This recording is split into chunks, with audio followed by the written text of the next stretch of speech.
here to show us how to beef up our less expensive cuts of steak. Please welcome Chef Bianca Osbourne.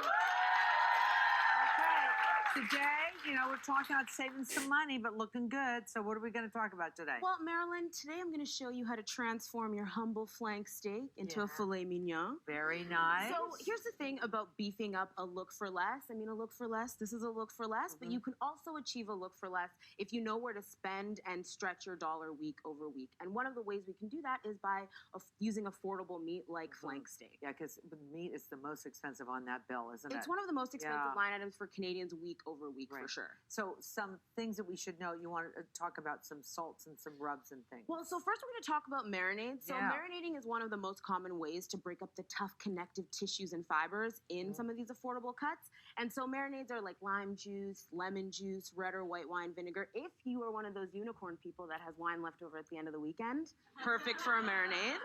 I digress. I'm not one of those Look at them. Look at them. I'm not one of those Not people. a one. But if you are, go wild. And also things like the brines from olives, capers, pickles, because it's also acidic but super flavorful. You know what? So acidic is really key. That's the key. But that does not a marinade make, Marilyn. You also need oil. You need herbs and spices because that's what gives your meat personality. And I like the fact that you said the brine because a lot of people just throw that out. I drink it when I'm hungover. So tip. Two things you know about it.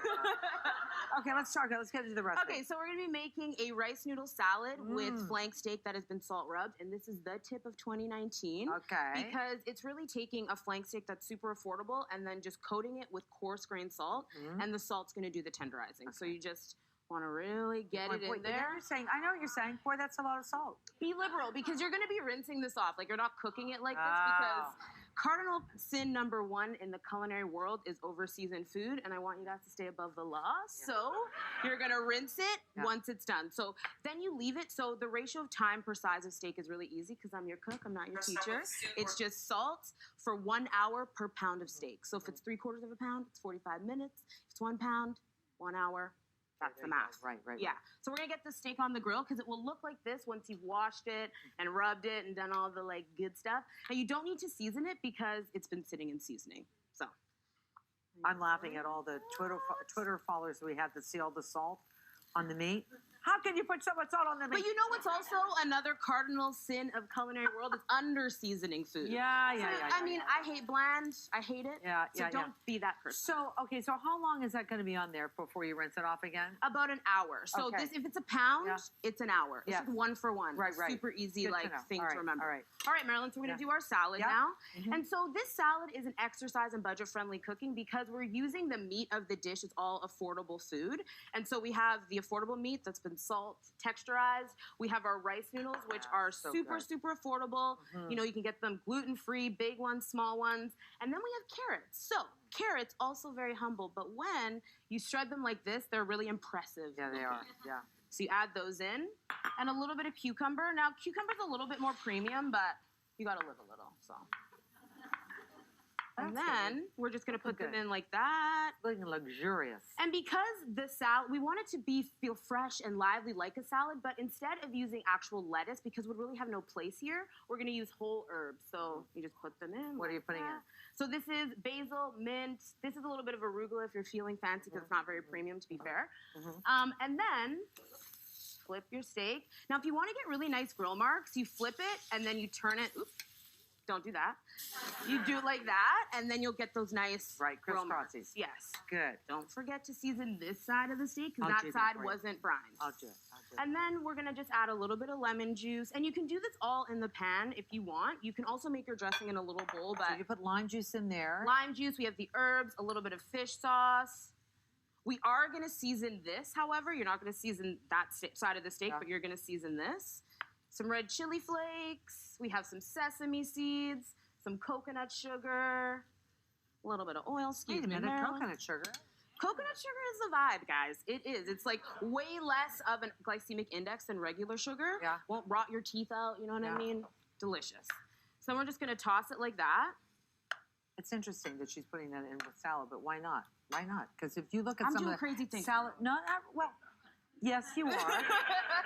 But in salad dressings, it amazed me on a nutrition show that we had how much sugar is in salad dressing. Well, because I don't want to smoke this place out, we're going to flip this just like that. All right. And then, so when you're laying your salad on a plate, because one of the like criticisms that's leveled against affordable food is that it doesn't feel fresh and light. Yeah. And so making it look pretty on the plate is really going to go a long way. You got it. So you take it like this, and then you just turn the plate, and it'll mound really nicely. Just or like you that. can walk around the plate. Yeah. Or you can walk around the plate, but that's Whatever, not you know. You can do whatever works. Yep. Look how nice that looks. Wait, I gotta tell you, carrots look better that way, don't they? Carrots do look better that way. Better And that they're way? easier Yeah. to eat that way. So we're gonna move this out of the way now. All right. And then we're just gonna slice our steak. Beautiful. I bet you it's nice and tender. And then and another delicious. tip for affordable cuts of steak is cut it against the grain, because then you're gonna be cutting up those like tough connective tissues and fibers that are what makes these guys like really chewy. And because If there's anything that's the most important in the kitchen, it's got to be a good sharp knife. oh my gosh, I actually cut the tip of my thumb off once with an unsharp knife. The cabbage won that round, I'll tell you that. But it was because the knife wasn't sharp, so I was like going so hard on it. Yeah. And then so you just layer the steak on like Look, that. see how nice that looks? It's a little bit rare, but I'm from Alberta, so there you Where go. are you from in Alberta? Edmonton. Edmonton, Alberta. I was born in Edmonton. I know you were born in Edmonton. I don't know much about Edmonton. So tell me about this. When you look at the price of this, it was under how much, do you think? This per serving is like under $3 a person. I'm saying. Anything else we need to know before we take a I was break? just going to say, getting the looks for less is really easy if you know where to stretch your dollar. So put your money in the big stuff as far as like affordable rice noodles, affordable meats, and then get the zazz and the There you jazz go. from the herbs and stuff. This is Bianca's first time in this show. Should we have her back? Okay, her recipes are on Maryland.ca. We'll take a break. We'll be right back, everybody.